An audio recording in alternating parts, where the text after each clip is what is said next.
Numeral 101. No nos servirá describir los síntomas, si no reconocemos la raíz humana de la crisis ecológica. Hay un modo de entender la vida y la acción humana que se ha desviado y que contradice la realidad hasta dañarla. ¿Por qué no podemos detenernos a pensarlo?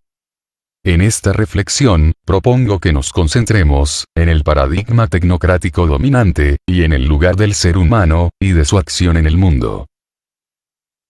La tecnología. Creatividad y poder. Numeral 102. La humanidad ha ingresado en una nueva era, en la que el poderío tecnológico nos pone en una encrucijada. Somos los herederos de 2 siglos de enormes olas de cambio. El motor a vapor. El ferrocarril. El telégrafo. La electricidad. El automóvil. El avión. Las industrias químicas. La medicina moderna. La informática. Y, más recientemente, la revolución digital. La robótica, las biotecnologías. Y, las nanotecnologías. Es justo alegrarse ante estos avances. Y entusiasmarse frente a las amplias posibilidades que nos abren estas constantes novedades. Porque la ciencia y la tecnología son un maravilloso producto de la creatividad humana, donada por Dios. La modificación de la naturaleza, con fines útiles, es una característica de la humanidad, desde sus inicios. Y así la técnica, expresa la tensión del ánimo humano, hacia la superación gradual, de ciertos condicionamientos materiales. La tecnología, ha remediado innumerables males, que dañaban, y limitaban al ser humano. No podemos dejar de valorar y de agradecer el progreso técnico, especialmente en la medicina, la ingeniería y las comunicaciones. Y cómo no reconocer todos los esfuerzos de muchos científicos y técnicos que han aportado alternativas para un desarrollo sostenible. Numeral 103. La tecnociencia bien orientada, no solo puede producir cosas realmente valiosas, para mejorar la calidad de vida del ser humano. Desde objetos domésticos útiles, hasta grandes medios de transporte. Puentes, edificios, lugares públicos. También es capaz de producir lo bello. Y de hacer saltar al ser humano inmerso en el mundo material, al ámbito de la belleza. ¿Se puede negar la belleza de un avión, o de algunos rascacielos? Hay preciosas obras pictóricas y musicales, logradas con la utilización de nuevos instrumentos técnicos. Así, en la intención de belleza del productor técnico y en el contemplador de tal belleza, se da el salto a una cierta plenitud propiamente humana. Numeral 104. Pero no podemos ignorar que la energía nuclear, la biotecnología, la informática, el conocimiento de nuestro propio ADN y otras capacidades que hemos adquirido, nos dan un tremendo poder. Mejor dicho, dan a quienes tienen el conocimiento. Y sobre todo, el poder económico para utilizarlo. Un dominio impresionante sobre el conjunto de la humanidad y del mundo entero. Nunca la humanidad tuvo tanto poder sobre sí misma. Y nada garantiza que vaya a utilizarlo bien. Sobre todo, si se considera el modo como lo está haciendo. Basta recordar las bombas atómicas lanzadas en pleno siglo XX. Como el gran despliegue tecnológico ostentado por el nazismo, por el comunismo y por otros regímenes totalitarios, al servicio de la matanza de millones de personas. Sin olvidar que hoy, la guerra posee un instrumental cada vez más mortífero. En manos de quienes está, y puede llegar a estar tanto poder, es tremendamente riesgoso que resida en una pequeña parte de la humanidad. Numeral 105. Se tiende a creer que todo incremento del poder constituye sin más un progreso. Un aumento de seguridad, de utilidad, de bienestar, de energía vital, de plenitud de los valores. Como si la realidad, el bien y la verdad brotaran espontáneamente del mismo poder tecnológico y económico. El hecho es que el hombre moderno no está preparado para utilizar el poder con acierto. porque el inmenso crecimiento tecnológico no estuvo acompañado de un desarrollo del ser humano en responsabilidad, valores, conciencia. Cada época tiende a desarrollar una escasa autoconciencia de sus propios límites.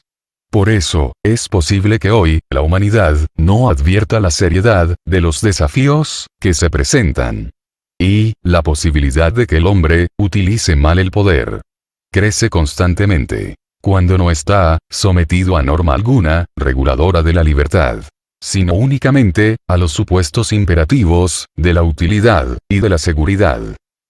El ser humano no es plenamente autónomo. Su libertad se enferma cuando se entrega a las fuerzas ciegas del inconsciente, de las necesidades inmediatas, del egoísmo, de la violencia. En ese sentido, está desnudo y expuesto frente a su propio poder, que sigue creciendo sin tener los elementos para controlarlo. Puede disponer de mecanismos superficiales, pero podemos sostener que le falta una ética sólida, una cultura y una espiritualidad que realmente lo limiten y lo contengan en una lúcida abnegación. Globalización del paradigma tecnocrático. Numeral 106. El problema fundamental es otro más profundo todavía: el modo como la humanidad, de hecho, ha asumido la tecnología y su desarrollo, junto con un paradigma homogéneo y unidimensional. En él se destaca un concepto del sujeto, que progresivamente, en el proceso lógico-racional, abarca, y así posee, el objeto, que se halla afuera. Ese sujeto, se despliega, en el establecimiento del método científico, con su experimentación, que ya es explícitamente, técnica de posesión, dominio, y transformación. Es como si el sujeto se hallara frente a lo informe, totalmente disponible para su manipulación. La intervención humana en la naturaleza siempre ha acontecido, pero durante mucho tiempo tuvo la característica de acompañar, de plegarse a las posibilidades que ofrecen las cosas mismas. Se trataba de recibir lo que la realidad natural de su yo permite, como tendiendo la mano. En cambio, ahora, lo que interesa, es extraer todo lo posible, de las cosas, por la imposición de la mano humana, que tiende a ignorar, u olvidar, la realidad misma, de lo que tiene delante. Por eso, el ser humano, y las cosas, han dejado de tenderse amigablemente la mano, para pasar, a estar enfrentados. De aquí, se pasa fácilmente a la idea, de un crecimiento infinito, o ilimitado, que ha entusiasmado, tanto a economistas, financistas, y tecnólogos. Supone la mentira, de la disponibilidad infinita, de los bienes del planeta, que lleva a estrujarlo, hasta el límite, y más allá del límite. Es el presupuesto falso, de que, existe una cantidad ilimitada de energía, y de recursos utilizables, que su regeneración inmediata, es posible, y que los efectos negativos, de las manipulaciones de la naturaleza, pueden ser fácilmente absorbidos. Numeral 107. Podemos decir entonces, que, en el origen de muchas dificultades, del mundo actual, está ante todo la tendencia, no siempre consciente, a constituir la metodología, y los objetivos de la tecnociencia, en un paradigma de comprensión, que condiciona la vida, de las personas, y el funcionamiento, de la sociedad. Los efectos de la aplicación, de este molde, a toda la realidad, humana, y social, se constatan en la degradación, del ambiente. Pero este, es solamente un signo del reduccionismo, que afecta a la vida humana, y a la sociedad, en todas sus dimensiones. Hay que reconocer, que los objetos, producto de la técnica, no son neutros, porque crean un entramado, que termina condicionando, los estilos de vida, y orientan, las posibilidades sociales, en la línea de los intereses, de determinados grupos de poder. Ciertas elecciones, que parecen puramente instrumentales, en realidad, son elecciones, acerca de la vida social, que se quiere desarrollar. Numeral 108. No puede pensarse, que sea posible sostener, otro paradigma cultural, y servirse de la técnica, como de un mero instrumento, Porque hoy, el paradigma tecnocrático se ha vuelto tan dominante, que es muy difícil prescindir de sus recursos. Y más difícil, todavía, es utilizarlos sin ser dominados por su lógica. Se volvió contracultural elegir un estilo de vida, con objetivos, que puedan ser al menos, en parte independientes, de la técnica de sus costos. Y de su poder, globalizador y masificador. De hecho, la técnica, tiene una inclinación, a buscar que nada quede fuera de su férrea lógica. Y, el hombre que posee la técnica, sabe que, en el fondo, ésta no se dirige, ni a la utilidad ni al bienestar, sino al dominio. El dominio, en el sentido más extremo, de la palabra. Por eso, intenta controlar, tanto los elementos de la naturaleza, como los de la existencia humana. La capacidad de decisión, la libertad más genuina, y el espacio, para la creatividad alternativa, de los individuos, se ven reducidos. Numeral 109. El paradigma tecnocrático, también tiende a ejercer su dominio, sobre la economía, y la política.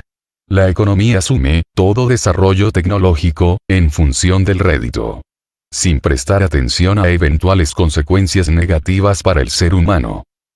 Las finanzas, ahogan a la economía real. No se aprendieron las lecciones, de la crisis financiera mundial. Y con mucha lentitud, se aprenden las lecciones, del deterioro ambiental.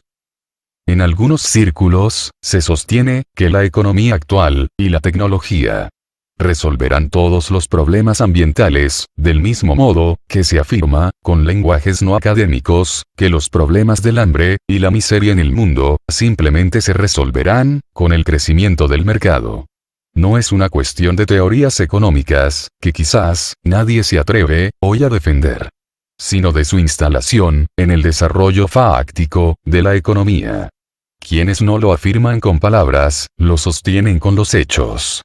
Cuando no parece preocuparles, una justa dimensión de la producción, una mejor distribución de la riqueza, un cuidado responsable del ambiente, o los derechos de las generaciones futuras.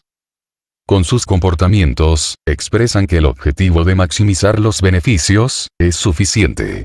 Pero el mercado por sí mismo, no garantiza el desarrollo humano integral, y la inclusión social.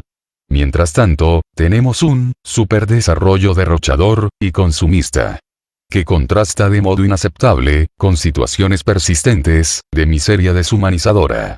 Y no se elaboran, con suficiente celeridad, instituciones económicas y cauces sociales que permitan a los más pobres acceder de manera regular a los recursos básicos. No se termina de advertir cuáles son las raíces más profundas de los actuales desajustes, que tienen que ver con la orientación, los fines, el sentido, y el contexto social del crecimiento tecnológico y económico. Numeral 110. La especialización propia de la tecnología implica una gran dificultad para mirar el conjunto. La fragmentación de los saberes cumple su función a la hora de lograr aplicaciones concretas, pero suele llevar a perder el sentido de la totalidad, de las relaciones que existen entre las cosas, del horizonte amplio que se vuelve irrelevante. Esto mismo impide encontrar caminos adecuados para resolver los problemas más complejos del mundo actual, sobre todo del ambiente y de los pobres, que no se pueden abordar desde una sola mirada, o desde un solo tipo de intereses. Una ciencia que pretenda ofrecer soluciones a los grandes asuntos, necesariamente debería sumar todo lo que ha generado el conocimiento en las demás áreas del saber, incluyendo la filosofía y la ética social. Pero este es un hábito difícil de desarrollar hoy. Por eso tampoco pueden reconocerse verdaderos horizontes éticos de referencia. La vida pasa a ser un abandonarse a las circunstancias condicionadas por la técnica entendida como el principal recurso para interpretar la existencia. En la realidad concreta que nos interpela, aparecen diversos síntomas que muestran el error, como la degradación del ambiente, la angustia, la pérdida del sentido de la vida y de la convivencia. Así se muestra una vez más que la realidad es superior a la idea. Numeral 111. La cultura ecológica no se puede reducir a una serie de respuestas urgentes y parciales a los problemas que van apareciendo en torno a la degradación del ambiente, al agotamiento de las reservas naturales y a la contaminación. Debería ser una mirada distinta, un pensamiento, una política, un programa educativo, un estilo de vida y una espiritualidad que conformen una resistencia ante el avance del paradigma tecnocrático. De otro modo, aún las mejores iniciativas ecologistas pueden terminar encerradas en la misma lógica globalizada. Buscar solo un remedio técnico a cada problema ambiental que surja es aislar cosas que en la realidad están entrelazadas y esconder los verdaderos y más profundos problemas del sistema mundial. Numeral 112. Sin embargo, es posible volver a ampliar la mirada. Y la libertad humana es capaz de limitar la técnica, orientarla y colocarla al servicio de otro tipo de progreso, más sano, más humano, más social, más integral. La liberación del paradigma tecnocrático reinante se produce de hecho en algunas ocasiones. Por ejemplo, cuando comunidades de pequeños productores optan por sistemas de producción menos contaminantes, sosteniendo un modelo de vida, de gozo y de convivencia no consumista. O cuando la técnica se orienta prioritariamente a resolver los problemas concretos de los demás, con la pasión de ayudar a otros a vivir con más dignidad y menos sufrimiento. También cuando la intención creadora de lo bello y su contemplación logran superar el poder objetivante en una suerte de salvación que acontece en lo bello y en la persona que lo contempla. La auténtica humanidad, que invita a una nueva síntesis, parece habitar en medio de la civilización tecnológica, casi imperceptiblemente, como la niebla que se filtra bajo la puerta cerrada. Será una promesa permanente, a pesar de todo, brotando como una empecinada resistencia de lo auténtico. Numeral 113. Por otra parte, la gente ya no parece creer en un futuro feliz. No confía ciegamente en un mañana mejor a partir de las condiciones actuales del mundo y de las capacidades técnicas. Toma conciencia de que el avance de la ciencia y de la técnica no equivale al avance de la humanidad y de la historia, y vislumbra que son otros los caminos fundamentales para un futuro feliz. No obstante, tampoco se imagina renunciando a las posibilidades que ofrece la tecnología. La humanidad se ha modificado profundamente, y la sumatoria de constantes novedades consagra una fugacidad que nos arrastra por la superficie en una única dirección. Se hace difícil detenernos para recuperar la profundidad de la vida. Si la arquitectura refleja el espíritu de una época, las megaestructuras y las casas en serie expresan el espíritu de la técnica globalizada, donde la permanente novedad de los productos se une a un pesado aburrimiento. No nos resignemos a ello, y no renunciemos a preguntarnos por los fines y por el sentido de todo. De otro modo, solo legitimaremos la situación vigente, y necesitaremos más sucedáneos para soportar el vacío. Numeral 114. Lo que está ocurriendo nos pone ante la urgencia de avanzar en una valiente revolución cultural. La ciencia y la tecnología no son neutrales, sino que pueden implicar, desde el comienzo hasta el final de un proceso, diversas intenciones o posibilidades, y pueden configurarse de distintas maneras. Nadie pretende volver a la época de las cavernas, pero sí es indispensable aminorar la marcha para mirar la realidad de otra manera, recoger los avances positivos y sostenibles, y a la vez, recuperar los valores y los grandes fines arrasados por un desenfreno megalómano.